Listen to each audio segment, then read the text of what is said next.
Well, good morning, ladies and gentlemen, and welcome to Grumman Pilots YouTube channel, directly supporting the Grumman Pilots Association. And here we are looking at 4 new brake hoses.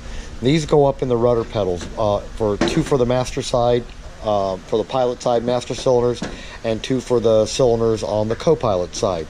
They're number 4 hoses, 11.5 inches long. These are available from Fletchair. They're really not all that expensive. They're $40-something a piece. We're replacing these in a 75 aircraft, so you can do the math and find out that 43 years ago the hoses were put in, and now we're changing them out because they're getting stiff and brittle. So we hope you found this useful and informative. Take a look at yours and decide if you want to change them at annual or not. And thanks for watching, and have a good day flying your Grumman.